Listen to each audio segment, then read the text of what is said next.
अभी तक आप लोगों को तो पता चल ही गया होगा कि कैसे अभी झारखंड में कुर्मी समाज के लोग एसटी आदिवासी का दर्जा पाने के लिए किस तरह प्रोटेस्ट कर रहे हैं।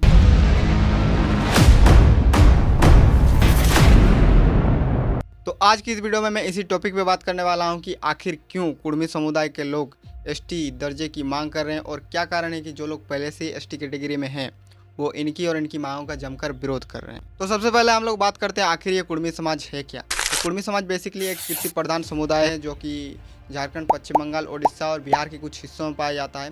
इनकी जो मूल भाषा है वो है कुड़माली, जो कि नागपुरी और बंगाली से काफ़ी ज़्यादा मिलती जुलती है। अब बात करते हैं आखिर ये लोग प्रोटेस्ट कर क्यों रहे हैं। तो कुर्मी समाज के लोग प्रोटेस्ट कर क्यों रहे हैं, इसको समझने के लिए सबसे पहले आपको इनका इतिहास जानना होगा। तो इन लोगों का कहना है कि जब इस देश पे ब्रिटिश सरकार का शासन चल रहा था तब 1872 से लेकर 1931 तक ब्रिटिश सरकार की जनगणना रिपोर्ट में इन लोगों को आदिवासियों के रूप में दर्ज किया गया था। लेकिन 1931 के बाद इन्हें बिना कुछ बताए आदिवासी वर्ग से हटा दिया गया और अन्य पिछड़ा वर्ग ओबीसी में डाल दिया गया। इस फैसले के बाद से ही कुर्मी समाज अपने आदिवासी पहचान की मांग करते आ रहे हैं। देश आज़ाद होने के बाद भी इन्होंने सरकार से कई बार अपने एसटी दर्जे की मांग की है, जिनमें इन लोगों की प्रमुख मांगे ये है कि इन्हें फिर से एक बार अनुसूचित जनजाति की लिस्ट में शामिल किया जाए, केंद्र और राज्य सरकार इनकी आदिवासी पहचान को मान्यता दे और शिक्षा और रोजगार जैसे क्षेत्रों में इनको आरक्षण मिले। अब बात करते हैं आखिर यह विवाद हो क्यों रहा है। तो झारखंड के जो मूल आदिवासी संगठन के लोग हैं उनका ये कहना है कि कुर्मी समाज के लोग कृषक जाति के हैं और ये लोग धीरे धीरे हिंदू समाज की जाति व्यवस्था से जुड़ते चले गए। इनकी जो धार्मिक और सामाजिक परंपराएं हैं वो भी हमारे आदिवासी संस्कृति के जैसे नहीं है। आदिवासी होना सिर्फ एक कैटेगरी नहीं है, ये एक पूरी सिविलाइजेशन है। हम आदिवासी लोग सदियों से जंगलों और पहाड़ों से जुड़े हुए हैं। हमने अपनी ज़मीनें गंवाई है, हमने शोषण झेला है, इसीलिए सरकार ने हमें एसटी का दर्जा दिया है ताकि हमारा अस्तित्व बचा रह सके। साथ ही कई बार यह भी सुनने को मिला है कि इन लोगों ने खुद से ही अपने आदिवासी पहचान से हटने की मांग की थी। 1940 से 1950 के बीच के कुछ कुर्मी नेताओं ने यह कहा था कि हम लोग जंगलों और पहाड़ों में नहीं रहते हैं, हम लोग खेती करते हैं और गाँव में बसते हैं, इसलिए हम लोग आदिवासी नहीं हैं। हालांकि इस बात का कोई लिखित सबूत नहीं है।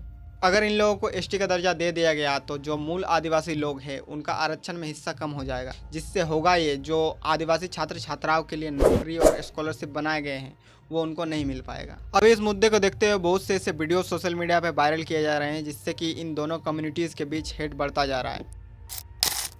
कुर्मी 100% ला के नौकरी ले रहा है, तुम 40% में क्यों ले रहे हो? औकात नहीं है पढ़ने का? पढ़ने का औकात नहीं है। अब आप पूछोगे कि इन दोनों कम्युनिटीज़ के बीच हेट फैला का फ़ायदा किसका होगा। तो सबसे पहला फ़ायदा जो होगा वो होगा बिजनेसमैन और पॉलिटिशियन लोगों का।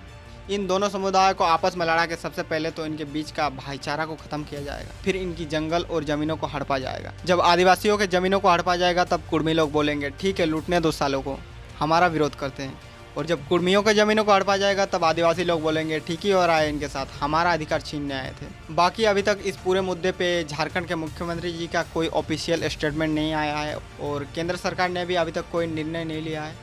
अगर इस पूरे मुद्दे पे मैं अपना ओपिनियन रखूँ तो मैं तो यही कहूँगा कि आदिवासियों के अधिकारों का बंटवारा नहीं करना चाहिए।